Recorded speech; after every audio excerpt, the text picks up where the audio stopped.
Sawadee tukon!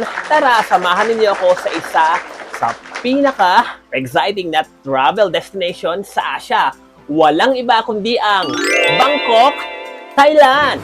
Welcome to Thailand! Hello, Thailand!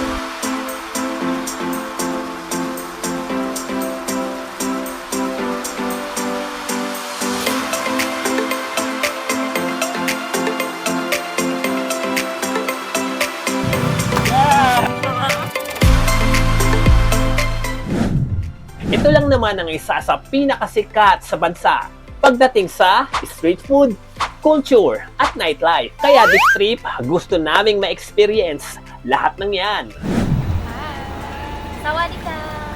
By the way mga idol, para sa lahat ng mga magtatanong, ibinook nga pala namin sa airbnb.com ang apartment kung saan kami nag-stay sa Bangkok. Grabe, very luxury and cozy yung private room nila.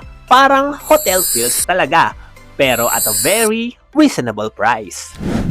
At ang kagandahan pa rito mga idol, located siya sa heart ng Bangkok. Kaya naman, napaka-convenient. As in, malapit lang sa lahat, sa mga food stall, convenience store, at mga tourist spots. Perfect na perfect ito para sa mga first-timer dito. Lamuan.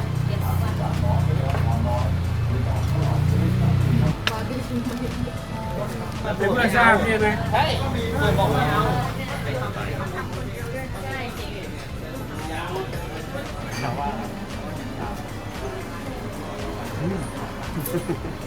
Paglabas pa lang namin ng apartment, ayan, may mga street foods ka kaagad na makikita. As in, malulula ka sa mga pagkain na hindi mo alam kung ano ang uunahin mo. Nice, ang pandan. Pandan custard. Pandan custard yan. Ito naman natin din.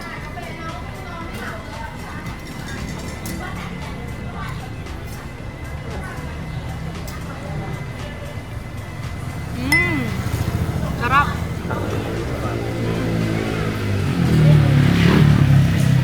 Since 1963. Dito pala sa Thailand mga idol, kilala sila sa mga spicy at flavorful na pagkain. Thailand. Thai chicken coconut soup, very good. Kaya naman, perfect na perfect ito para sa mga mahihilig sa maanghang. Kagaya ko. Okay. Correct. Diba? Tama o. Sabi sa'yo, you done the one. Diba? Sabi ko, may sabi very good. No. Thank you. 320. Ah, Thank you! thank you. Malilito ka. Buti na lang, meron akong Google Translate. Mapalaban ka talaga kay Tigay. Kaya kagad barok-barokan mo lang. Oo. Daming rice. At ano tong sauce nila na to? Si Mapanes Dito yan sa'yo, no?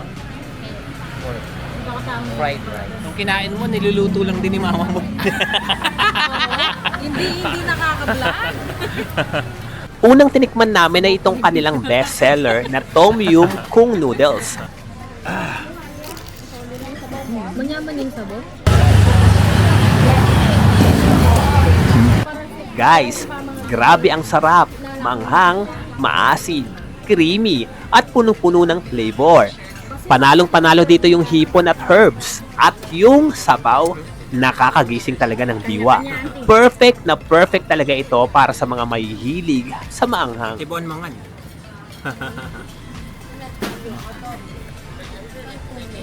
Anong kaya? Anong thank you kay kaya? Kapong ka. Kapong ka? Kapong ka? Kapong ka?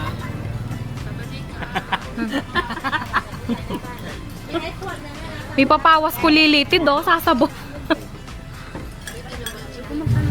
How much for the watermelon? 2 baht? Ay, 20. 20 baht. 1 please. Sinali ka? Papaya king atyan yan. Ano? Papaya king atyan. Ay, ito.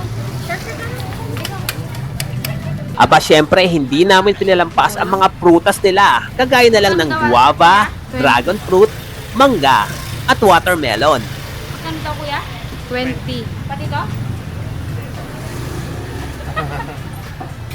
How much? 20. Alala kaya powder ko eh. Pwede mo man yan, Lareta?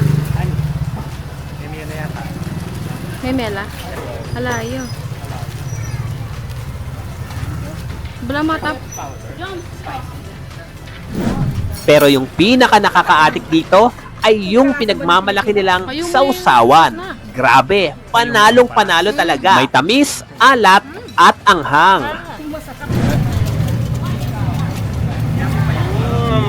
Sweet. Wow, it's sweet.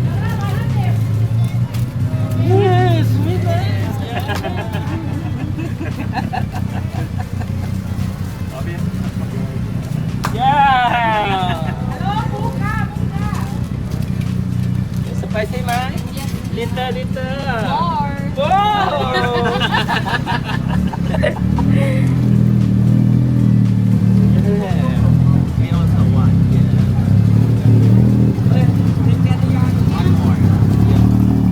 For Joey, ako din sali ko. Kay. Pinya. Pinya pong papaya. Pwede assorted?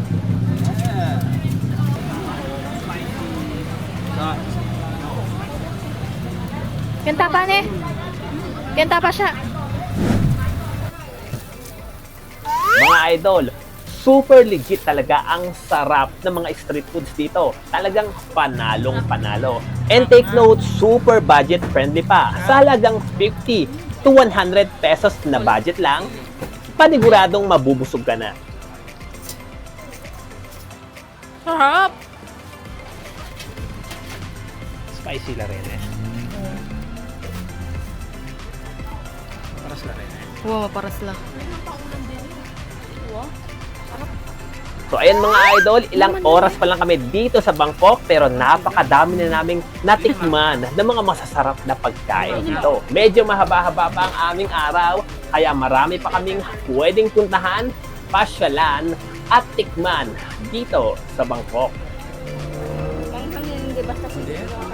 For only 10 Kaya abangan nyo next vlog, ipapakita ko naman sa inyo yung mga temples, night markets, at iba pang spots na dapat nyong bisitahin. Yan. Don't forget to follow, like, comment, share, and subscribe. See you on the next one. Sawadee ka! Nano, kamusta? Totoo?